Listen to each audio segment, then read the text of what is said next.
Hello and welcome to Baker Brews and a Saturday garden tour in June.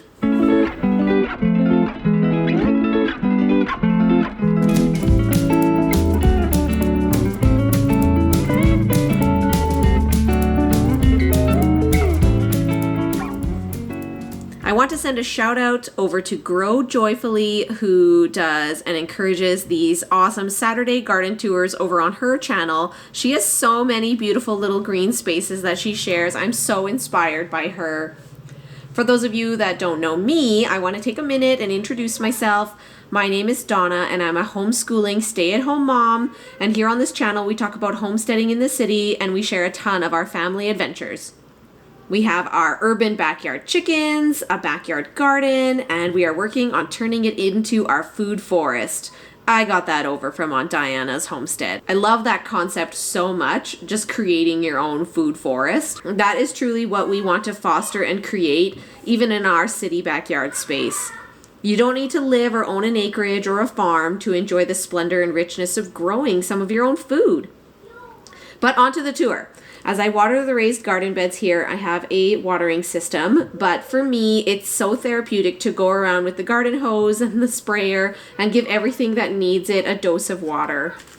Starting off here in the middle bed is our raspberry patch. It's flowering and I can see bees a-buzzing and the starting of the berries. Raspberries are probably my absolute favorite summer berry, and I have a raspberry pie recipe that is so good. That video is coming out shortly as well, so keep an eye out.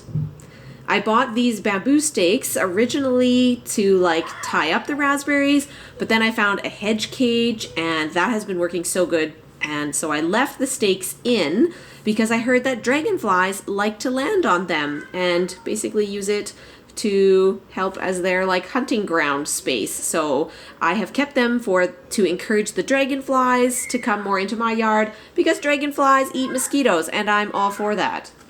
Back on the first raised garden bed, which has a variety of purple and green and I think yellow beans, we planted some sugar peas and a row of sunflowers in the very back here. The third garden bed or box is our hot pepper and tomato plants. I have some sweet California peppers, but to be honest, they're still inside. They were so slow to take off. I've been meaning to get them outside here, so hopefully this week they are looking a lot better now and ready to go out. I have a few pots here along my stairs, more hot peppers, a tomato, my salad greens bowl. I love it. Just you can pick your greens whenever you need them for on sandwiches and stuff.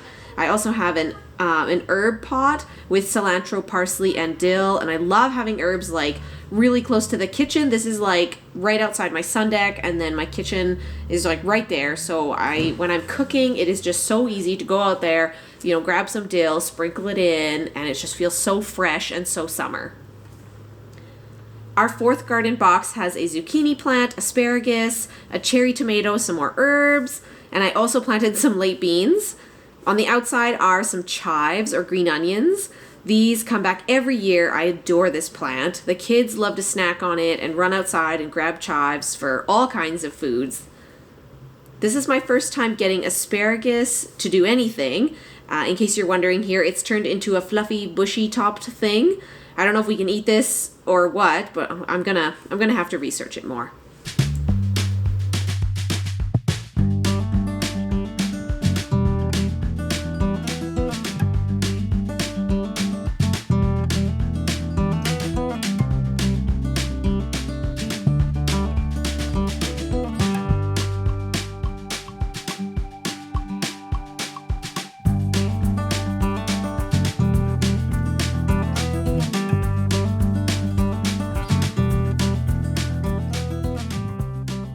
Our newest garden box has a pretty flowering pea on it, and I planted some wildflowers here that don't seem to be doing a whole bunch, but there are also some more late beans here that I planted.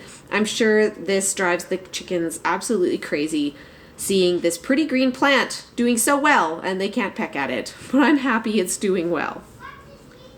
Our main garden plot, which we expanded this year, has colorful rainbow carrots, some potatoes, and I'm pretty sure in the back there that all my radishes were dismal and they're all bolting now. Near the chicken coop, I planted 3 trial plants. From right to left here, we have a fern, then a fiddlehead, and then a hosta. I'm trying these shade plants out in the hopes that they will take over this dead spot, but I need more gates to keep those pesky chickens off of them.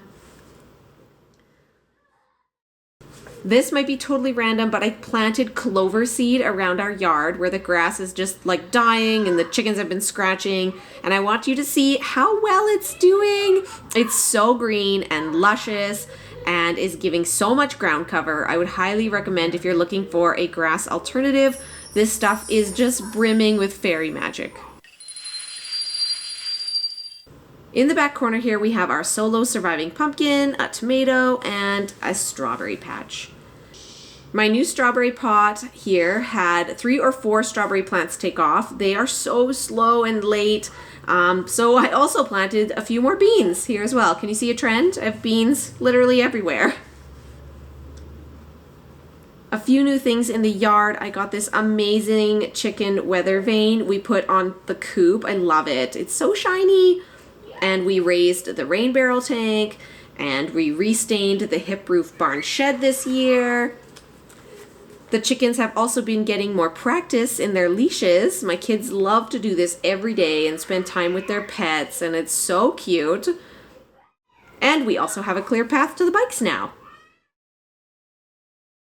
Last stop is my front patch of mint and strawberries. A friend back in the day gave me 2 different kinds of mint. I think they are peppermint and spearmint, and I love to make them into a tea. I don't do anything else with them much, but that I think I'm going to try and dry them this year.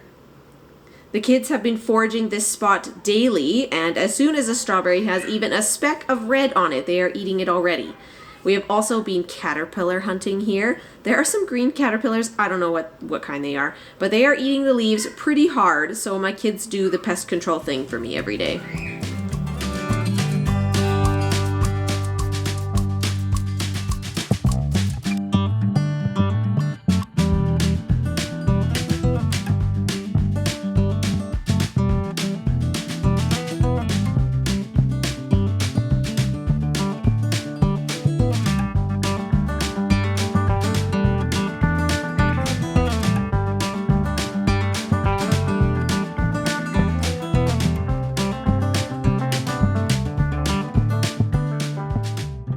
Even though we are in summer and are awaiting the bountiful harvests, I see things finishing, like our flowering apple tree and my lilac bush, and it reminds me to savor every day to its fullest, because before I know it, summer will be done and gone.